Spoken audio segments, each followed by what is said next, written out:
Howdy, thanks for joining me. Another hard talk.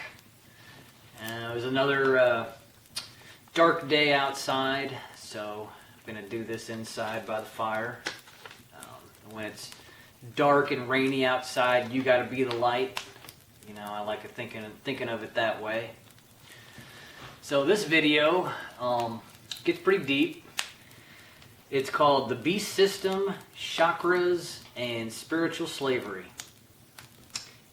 So I have a few things I want to say about my last video on religions. Study them all. Find patterns and take the most practical teachings from each of them. You can just skip the belief part in religions. Just take all the golden nuggets, all the good, truthful things that'll help you find your way back to spirit. Just leave the belief stuff behind. I'm kind of saying, don't throw the baby out with the bathwater. There's a lot of wise teachings in all of these religions. You just got to be able to discern, what you want to integrate into yourself and the things that the world is trying to stick in you and trick you with. So it's a very mixed situation there. So use your discernment. When you join one religion exclusively, you basically join a cult.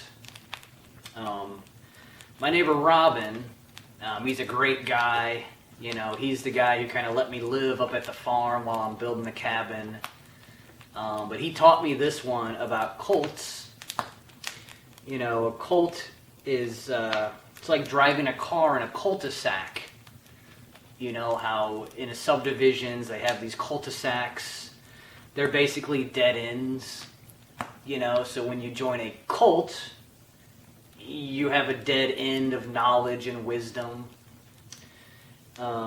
He also told me a belief is just a placeholder for the truth.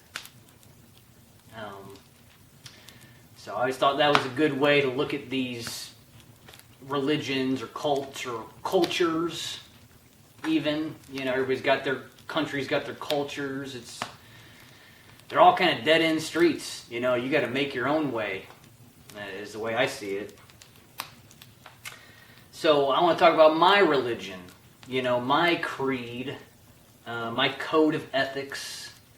Simply put, it's the golden rule. Do unto others as you would have them do to you.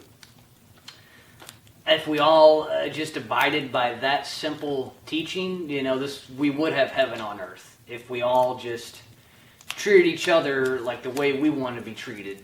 It's not, things aren't that complicated here. When you can just clear out a lot of the nonsense, It's also, people call it natural law. Like there is a law set in place beyond what any man says, what any of us do. Like there are going to be consequences for your actions here. So you stick by the golden rule. That's a simple way of my religion. The way I see it. And then, there's some other pointers or things of my code of ethics that I hold on to. Don't steal. Don't steal. Keep your word. Be conscious of all the living things, including the plants and the insects. Every little tiny living thing here, it deserves to be respected. In this age of, they call some plants pests, or some plants are called invasive, they call them weeds. Some insects are called pests. It's just, they're alive. They have a consciousness. It's just not as robust as our consciousness is, but they deserve respect, and not to be poisoned or called a name and then just killed off. There are ways to deal with all these living creatures respectfully here. Another part of my code is you don't submit your mind to anyone or anything. This is yours, exclusively your mind here. You need to figure things out. You need to think them through. That's why you have a consciousness in the first place. You must know why. Why is somebody suggesting you do something, or why is somebody forcing you to do something? You got to think about all the consequences of that action they want you to take, and how that action can affect every living thing here. It's thinking things through thoroughly in your life. Just seeing how you're going to affect everybody by the way you live and what you do. That's part of my creed. I don't think a lot of people think of that. But we all are affecting each other, whether you want to think about it or not.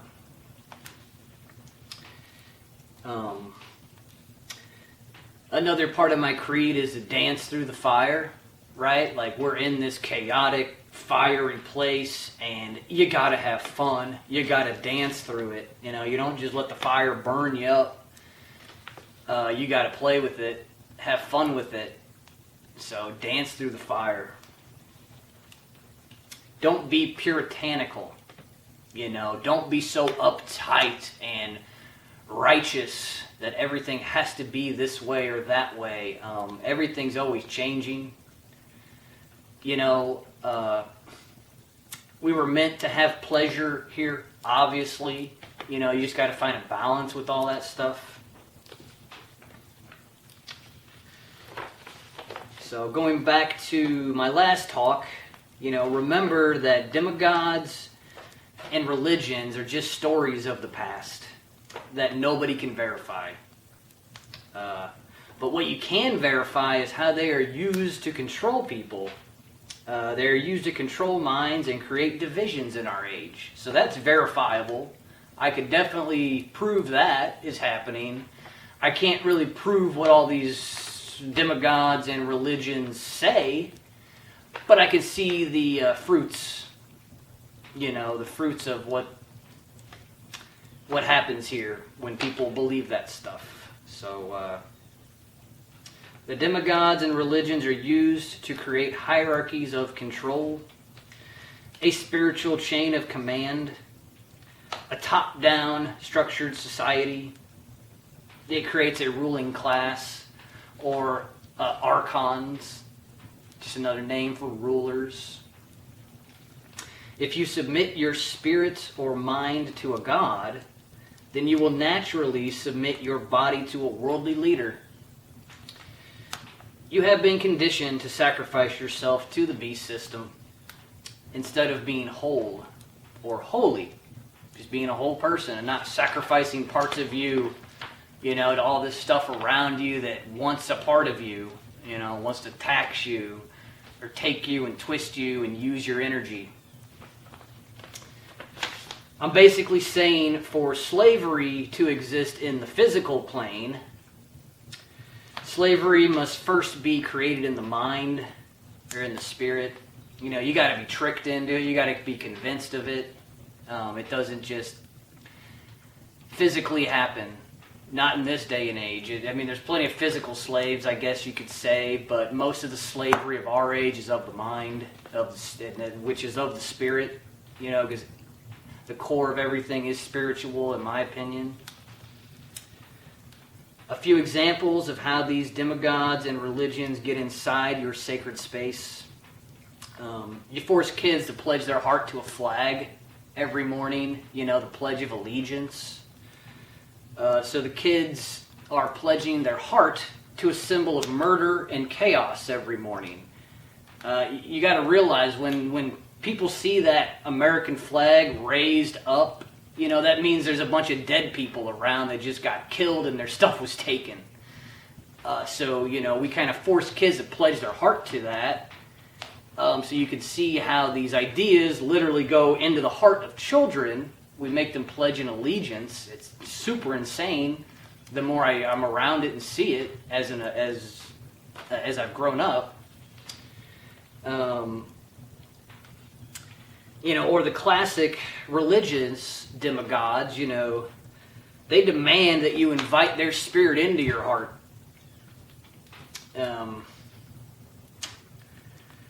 It's like inviting a vampire inside you to prey upon you. I never really thought of religions and demigods this way, but now I'm seeing it more clearly.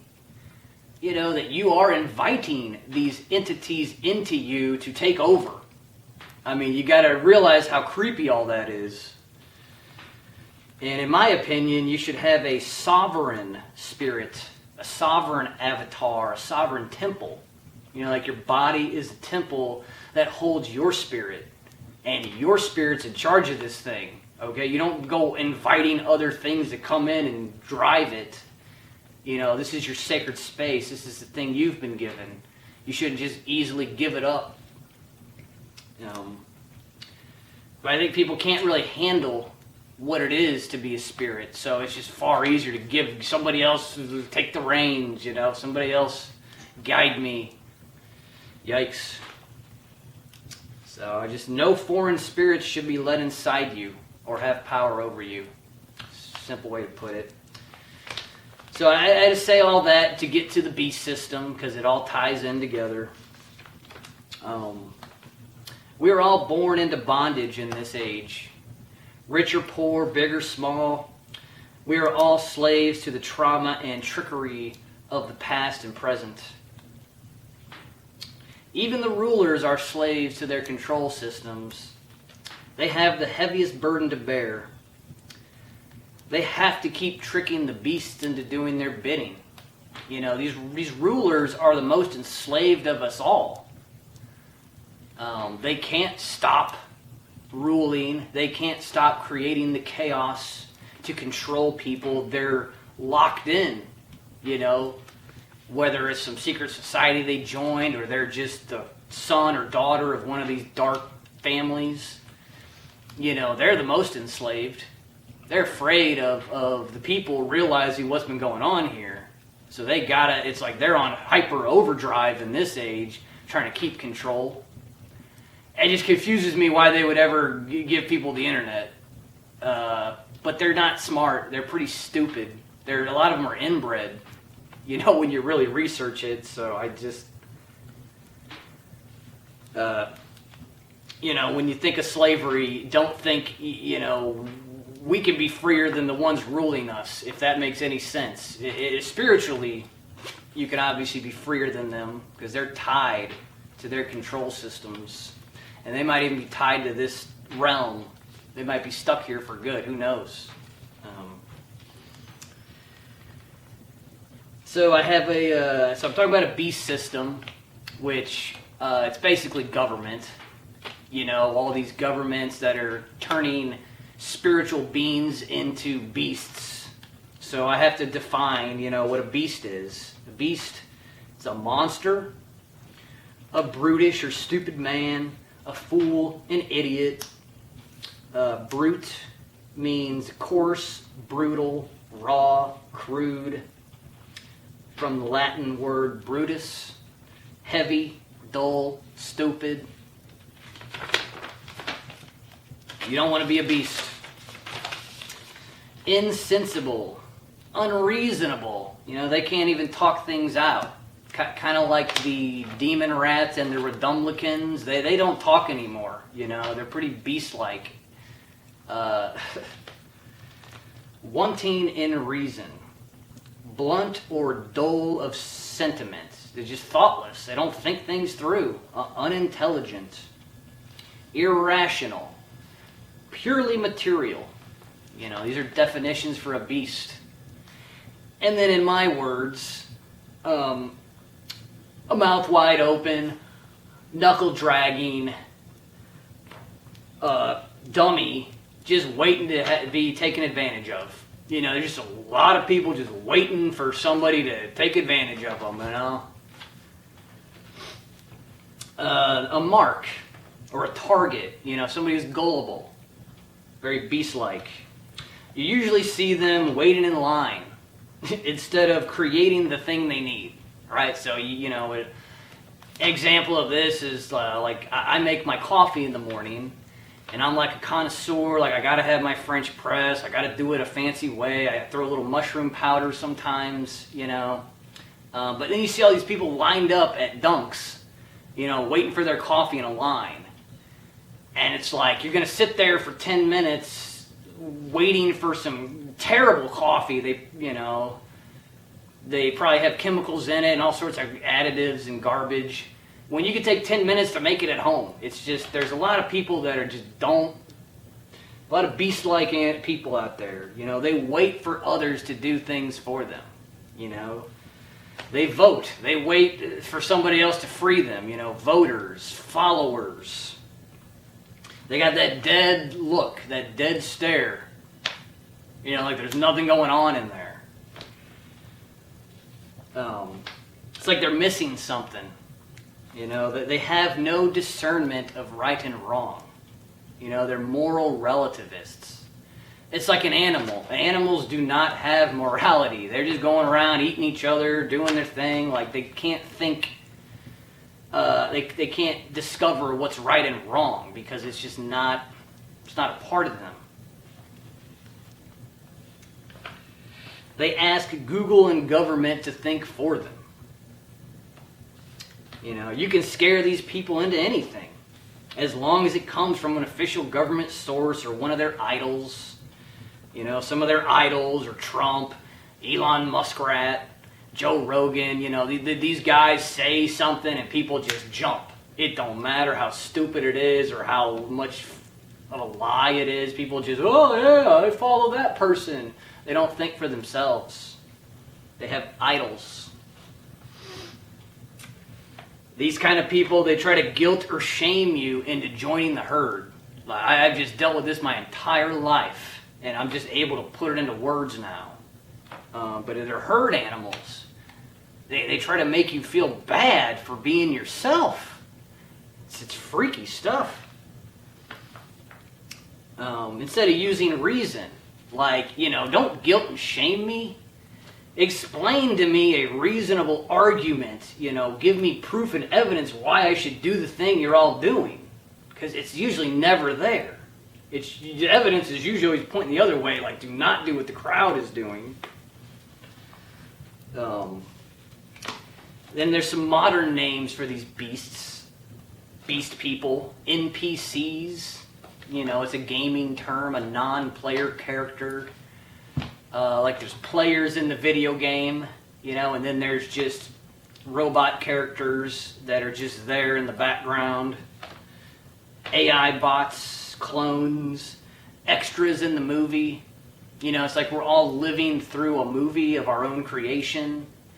And then there's just some people that's like, they seem like an extra, like they're not really, they don't have their own movie going on. They're just some like obscure extra. That's just kind of a copy pasta of other people and things. The Well of Souls, you know, it's kind of a dark look at things, but you got to question stuff. You know, there could be souls that have sold their soul, and they could have sold their soul in the past and joined with the realm. You know, instead of being a free spirit that can do whatever, they chose to just say, I want to stay here forever and be a flesh and blood beast because it's what I'm into. You know, it just seems like there is that aspect of creation going on here where you could sell out to this place. I just think it means you're probably trapped here if you go that route, which is just too much for people to even comprehend. You know, but I'm looking to be as free as possible and to free as many people as possible because there's some sort of slavery going on here that's, I don't know, it should be pretty apparent. They traded spirituality for bestiality. You know, they sold their soul. A beast is purely material, focused on survival needs only. They're unable to find a higher purpose here except as a beast of the field. They cannot ask questions. They just want attention or praise from other people. You know, they need to fit in to feel secure. So they they'll mold themselves to the society. They'll do whatever it takes to join the group and to feel important in the group. You know, they'll murder people. There's plenty of people out there doing some dark stuff to think they're part of a group. You know, it's just like a herd animal.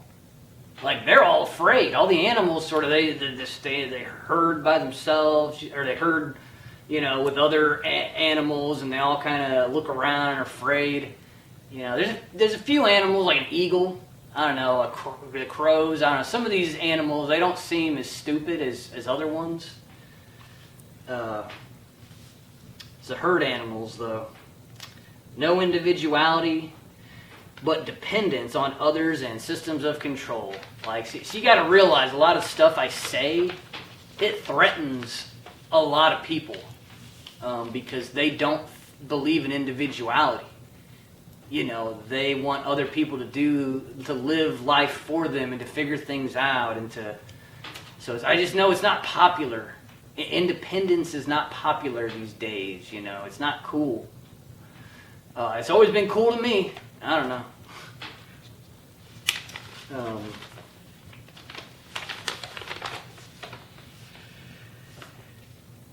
So when we talk about a beast system, we're talking about all forms of government. You know, turning men into monsters, turning men into beasts. Different forms of force and control. You know, it's just any time we don't intelligently talk things out with each other. You know, you got to realize there is abundance overflowing in this realm. And then your leaders and the governments come along and force a scarcity. They create an artificial scarcity to control you. You know, it doesn't have to be this way. It really doesn't. The classic quote from Mao Zedong, you know, political power grows out of the barrel of a gun. It's all forced upon you. You don't have a choice to opt out of government at this time, you know. Just like a regular beast, it has no option. Just to be eaten by the bigger beast. It has been said that the level of consciousness human society is operating on in this age is likened to ants living in an anthill. Each ant sacrificing its life every day for the benefit of the ant queen exclusively, you know. It's just the way I see the human interactions, you know, on the big, major, high geopolitical scale, you know. Not everybody's like this, you know, it's very mixed. But I'm just saying the leadership, the ones in charge, and the ones we all pay taxes to and rule over us, you know, they make it like an anthill scenario where we're all just fighting each other and serving them constantly. It's a typical beast system scenario. I gotta mention the movie The Bug's Life, you know, where they're teaching kids that they're ants. You know, I have a beef with Disney growing up, being brainwashed by their propaganda. You know, you gotta realize what Disney is actually all about. Disney uses children against their parents to harvest money, but at the same time they're planting all these dark seeds in the children, you know, making things cool that are not. You know, you should look into the Disney subliminal messaging. You know, I grew up in the 90s with all those Disney movies, and I didn't, you know, I just feel like they planted a lot of dark things in there and tried to twist my mind as a child. And I always think of those Miley Cyrus concerts where, you know, this was like maybe 10 years ago. They were like making parents pay like thousands of dollars to go see Miley Cyrus because she was some like Hannah Montana movie star on TV, and the kids worshipped her, and then the parents had to buck up because it got so expensive. It's a big racket. So it's like they're taking the parents' money and they're brainwashing the kids. Like, Disney is dark. But of course I saw a trailer for the new Disney movie. You know, it's a new Pixar movie called Inside Out. I mean, you should check out the trailer for this Inside Out movie that they're teaching kids. It's all about normalizing anxiety and all the beast emotions. You know, they're kind of like, it was crazy to see this thing about, it's like you just gotta watch it. But I got a quick note on anxiety, you know, because it seems to be a big thing in our age. And you should study the electrification of the earth and how anxiety was never diagnosed until the 19th century. So really, anxiety did not exist until we started electrifying everything. I gotta say, you know, same with the flu that seems to be shutting down society lately. That did not exist until we started electrifying the earth. 2020 was the rollout of 5G, you know, and increased electrification. And what do you know, the first deployment of the 5G was in Wuhan, you know, where they claim the yada yada came from. And so you should really study the electrification of things, because I kind of think it's causing a lot of health issues, and they're just covering it up and not even bringing up that aspect of your health. You know, if you're wearing one of them iPhone watch Bluetooth things all day, I mean, you're gonna have joint problems. It's just not good. If you want to know more about electricity and its history, I'm currently reading this book, The Invisible Rainbow by Arthur Furstenberg. Got it right here. You know, The Invisible Rainbow. It's a thick one, but I'm telling you, just the first couple chapters is blowing my mind.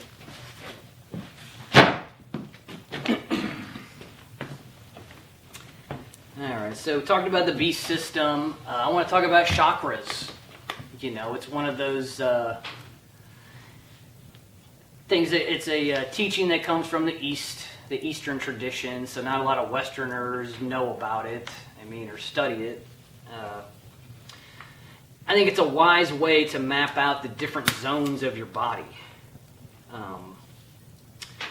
And how each chakra zone of your body kind of has its own mind. You know, I don't think you're alone in your body. You've got a lot of things pulling at you to act or to do something. You know, like each day these parts of your body pull you in a certain direction. You know, it all depends on your spiritual state. You know, how strong these pulls have on you. You know, like your stomach pull. I mean, everybody gets hungry, so it could control you in a certain way. Basically, you want to master each chakra zone and have them work together.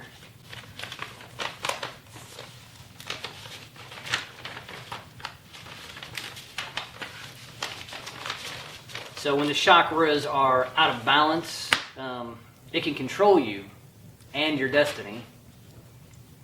So the beast, I bring all this up because the beast system wants you to only focus on your lower chakra needs, okay? So I'm going to go through the chakras, and I'll put up like a image or something for you to see. All right, we'll start at the bottom. So you have your root chakra, you know, which is your legs. It's kind of like the roots of a tree. It's your security and your stability. You know, so you're standing on firm ground. So the downside to your root chakra is if you're in a state of fear. You know, you're in that fight or flight mode, as they talk about. Instead of being in a peace mode, right? Like, you want your feet to be on solid ground.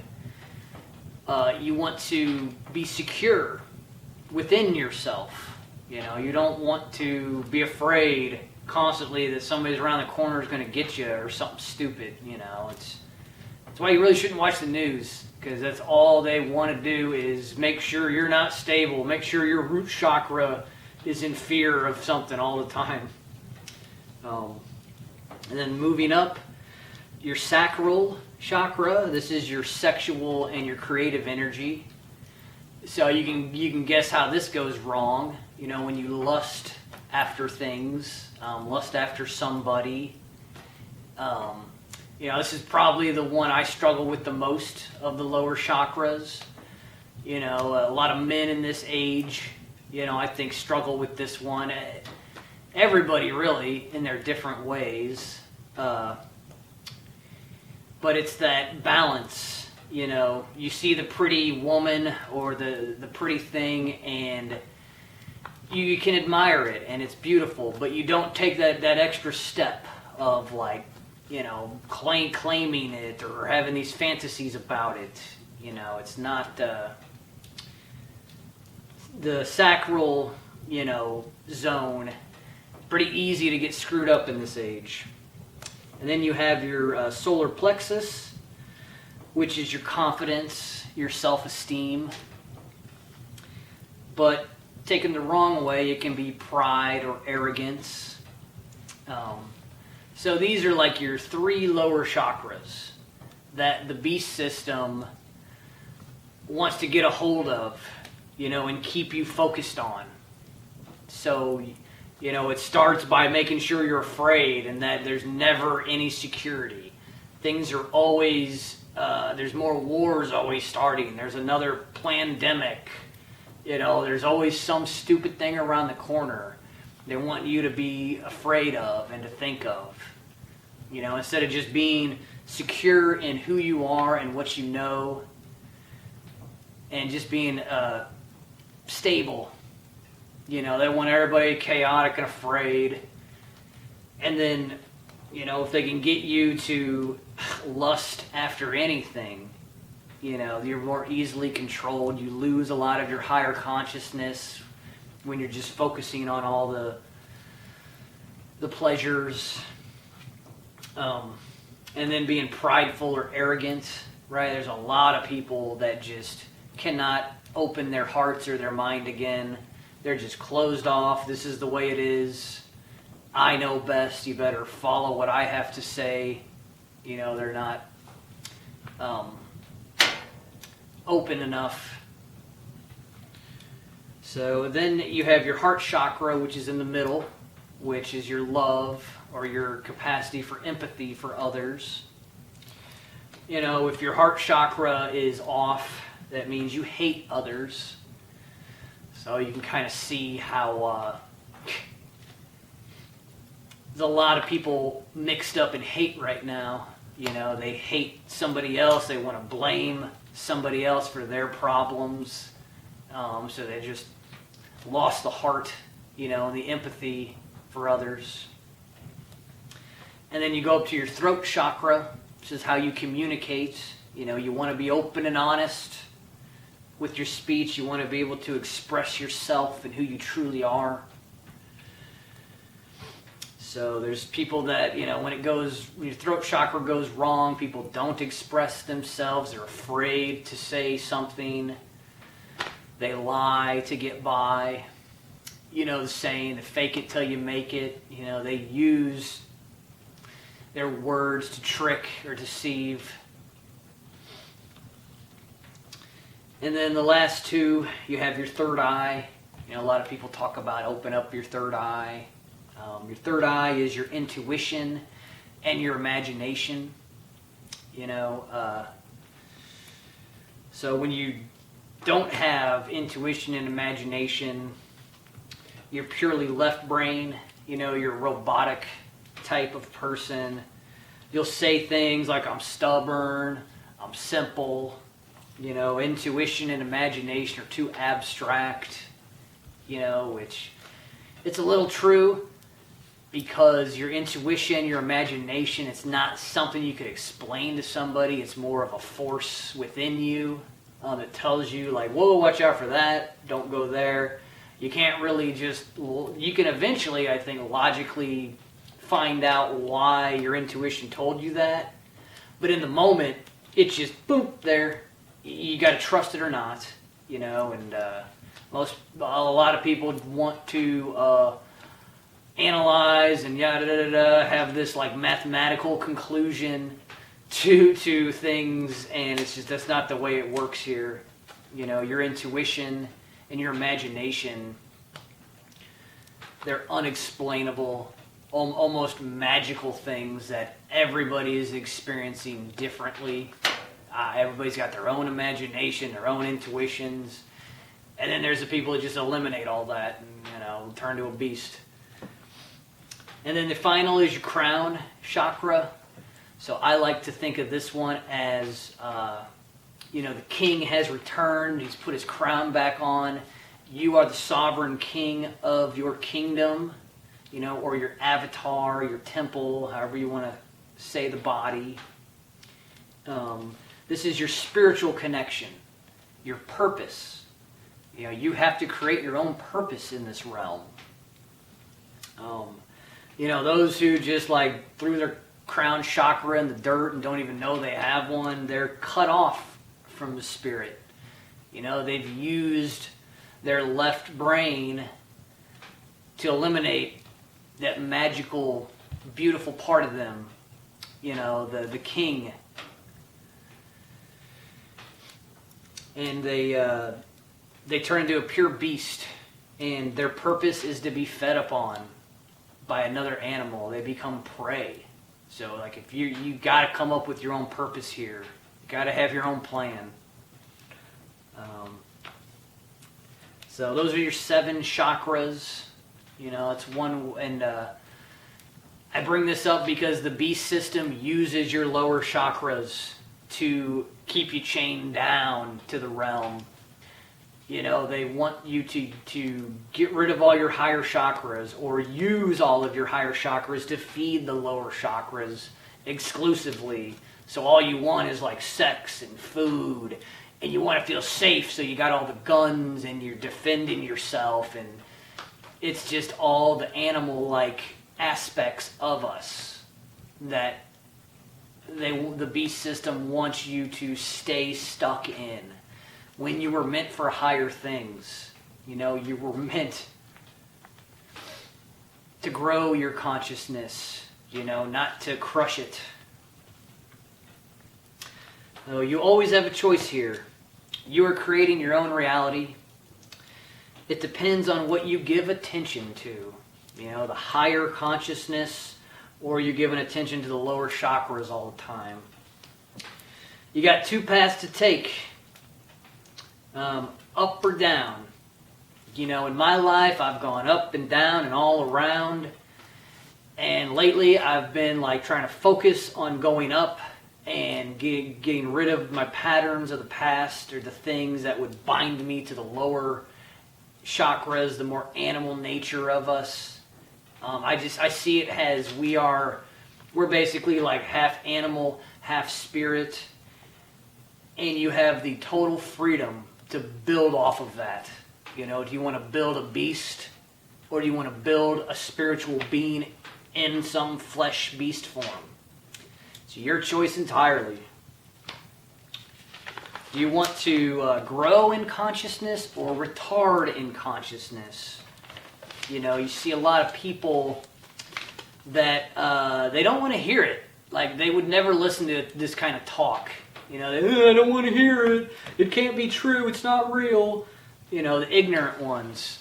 That instead of growing and facing the hard truths of this realm, instead of facing things that they don't really understand, things that are unknown, you know, they just choose to ignore it and to go down to their beast, you know, habits and distract themselves.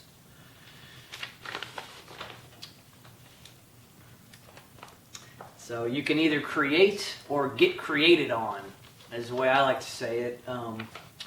You know, you're either creating your world, creating your reality, or somebody is using you to create their reality. You know, think about that one. You really don't have any choice, because you're always creating something.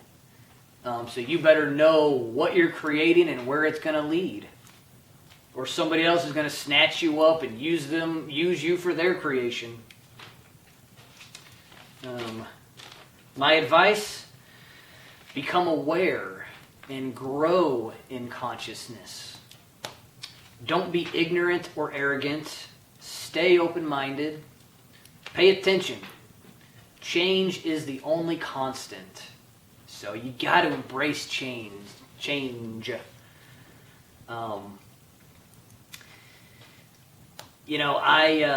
I hear a lot of people talking about, man, I like the old days, the good old days. I like how things used to be. Things used to be better back then. A lot of old people say that. That back then is the same slavery, of today. It's just the truth of the slavery, and it's becoming more out in the open, so it's just they're basically saying like the slavery of the past was more preferable to this future techno-slavery they've got us in. It's like, none of that's good. We all need to move forward and change in the correct ways. You activate all your chakras. Each of us individually needs to embrace change. Get out of the lower chakras. Get out of the beast system. I'm ready for change. I want to see this realm transform, right? I want to transform. I love change. It's exciting. It's new. You got to be afraid and fearful to not want change. It's just not. It's not, like I say, change is the only constant. Your body, they say, like your body's changing. All of its cells every day, they all are transforming. So I think kind of the message of everything around you is you need to change and become stronger when the things become harder here. You don't just collapse and become weaker and complain about the old days. So I'll leave you with one of my favorite gurus, Osho. And what Osho has to say about democracy, or demonocracy as I call it. Osho, he's one of those yogis that you never knew how he was going to answer a question. And he's not a stiff. Like him, I think he had a group in Oregon, and they had a bunch of Rolls Royces, and they were into pleasure, right? They enjoyed life. And I just think that's a part of my message is I grew up in a religious cult, to where it's bad to do this, bad, you can't do this, can't do that. And it's like, that's worse than the bad stuff they're pointing out. Like, you got to embrace this realm and the life you have and have pleasure here, have fun. Like I feel like this was all meant for fun, like a spiritual playground. So just don't be stiff. It's not a stiff thing to be to grow in spirituality. It's a balancing act. You balance all your pleasures. Your pain is there to teach you a lesson. So sometimes you got to embrace the pain and wonder why it's happening instead of just trying to escape it.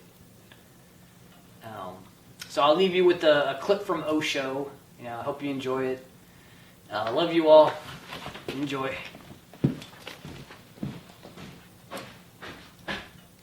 Because democracy basically means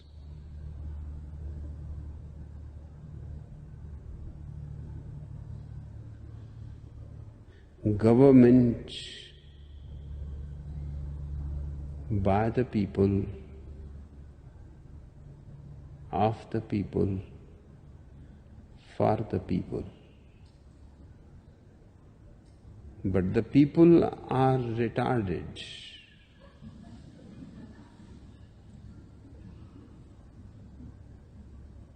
So let us say, government by the retarded,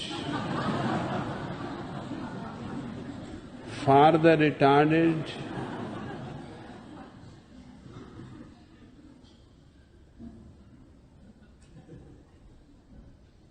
of the retarded.